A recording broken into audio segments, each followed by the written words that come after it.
High above the Cambodian plains, the Kulen Mountains rise like a green sanctuary, their slopes whispering with centuries of faith and legend.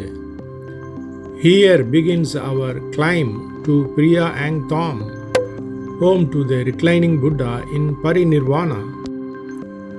As you step into the sacred slopes of Kulen Mountain, the air changes. It is cooler here, tinged with the earthly scent of wet leaves and the faint sweetness of forest herbs drying in the sun. Lining the narrow stone pathway are small wooden shops, some selling bundles of gnarled roots and glass jars of herbal medicine, time tested remedies passed down for generations. Others display grilled meats on skewers, sizzling and dipping over charcoal, while baskets overflow with fresh tropical fruits mango, rambutan, and pomelo glowing in the light like jewels of the jungle. Further ahead, tables gleam with brass and wood carvings, Cambodian souvenirs in the shapes of nagas, apsaras, and miniature Buddhas.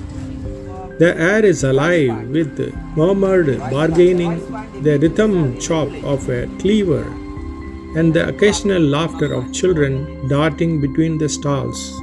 At the base and around the mountain live small communities who survive on forest resources. They gather wild honey, edible plants, and medicinal herbs, roots to cure fevers, leaves for wounds, and barks that strengthen the body. Livelihoods revolve around foraging, small scale farming, and guiding pilgrims.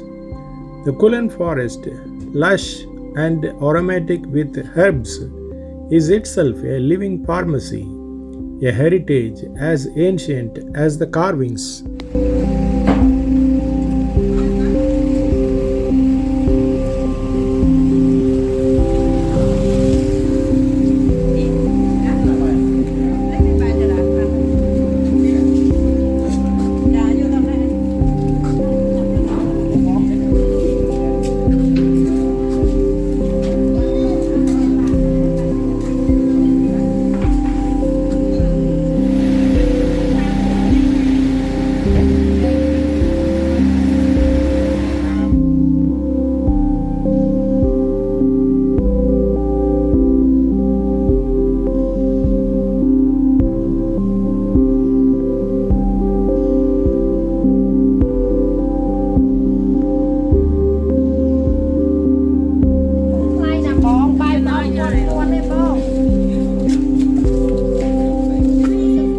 The climb starts with a long staircase. Every step up the mountain feels older than your own lifetime. Stone stairs, worn smooth by countless feet, lead through gates guarded by lions and multi-headed nagas. Smaller shrines appear between banyan roots, each holding flickering candles and fresh jasmine garlands. The crowd is a tapestry. Saffron-robed monks chanting mantras, villagers bowing low, tourists pausing to catch their breath, or their perfect photograph.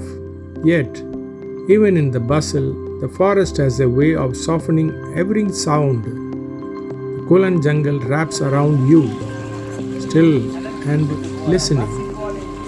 Preah Ang Thom, located atop this hill, often referred to as the reclining Buddha, is an 8-meter tall statue of the reclining Buddha reaching Parinirvana. The statue is carved into a huge natural sandstone boulder to which a modern staircase has been added along with a shelter over the Buddha. It is a very sacred and special site for all Cambodians, and there are always patrons visiting the site and at times becoming quite busy. Here we have reached the reclining Buddha, the colossal figure of the Buddha in Parinirvana, the state of ultimate release beyond birth and death. In his lifetime, Nirvana was freedom from the suffering of the world. Parinirvana is beyond even that. The final, perfect peace when the enlightened being's physical form passes away. It was in this state, lying beneath the sala trees, that the Buddha gave his last message: rely on no one but yourself for liberation. Live with compassion. Walk the path diligently. Carved atop this mountain, the message feels clear. Enlightenment is the highest summit one can reach.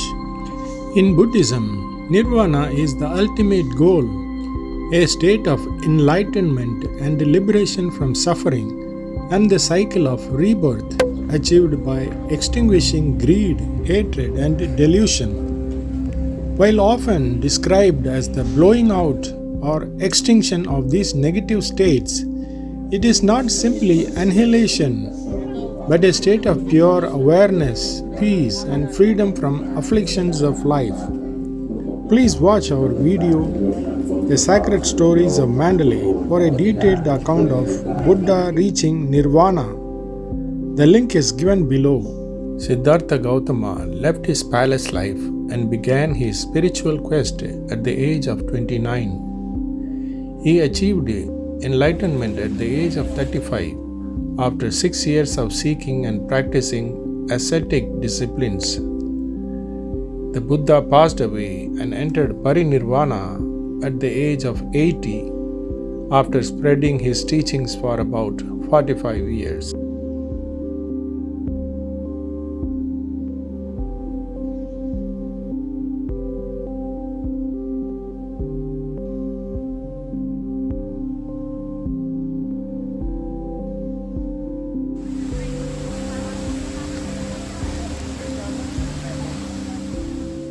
This Kulen mountain valley viewpoint is a stunning viewpoint located in the Siem Reap province of Cambodia.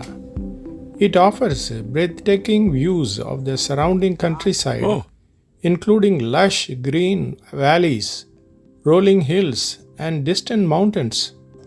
The viewpoint is located at the top of the hill, and visitors can take in the stunning scenery from the top of the hill or from the nearby observation deck. From the heights of stone, our journey flows to the heart of water.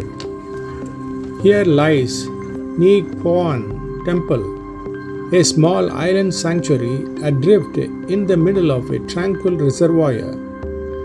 Built in the 12th century by King Jayavarman VII, Neak Poan was part of Angkor's network of healing temples. Its design, a central square pool surrounded by 4 smaller ponds, mirrors the mythical lake Anavatapta in the Himalayas, believed to cure illness of body and spirit. Each pond represents one of the elements: water, earth, fire, and wind. These 4 pools are connected to a central pool by a stone channel. Each of these channels are looked over by an elephant, a bull, a horse, and a lion, one of the 4 great animals, except for the east, which is a human head instead of a bull. These 4 animals, the elephant symbolizing the element of water, the bull represents earth, although it's depicted as a human head in the conduit. The lion symbolizes fire, and the horse represents the wind. When the temple was first built, the sculptures of the 4 heads sat on the floor of the lake. They can still be seen in dry season when the water is low, but are completely covered in the rainy season.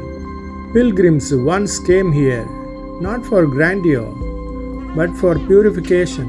After the fall of Angkor, Neak Poan was abandoned. The jungle crept close, the water lilies claimed its pools, and the temple became quiet memory. Discovered during the French colonial era, it was restored to the light. yet it remains less visited than the great monuments nearby. Perhaps because Neak Poan was never meant to impress the eyes, only to heal the soul. From mountain to water, from Parinirvana to healing pools, Cambodia's sacred sites reminds us the journey to peace is both an ascent and a surrender.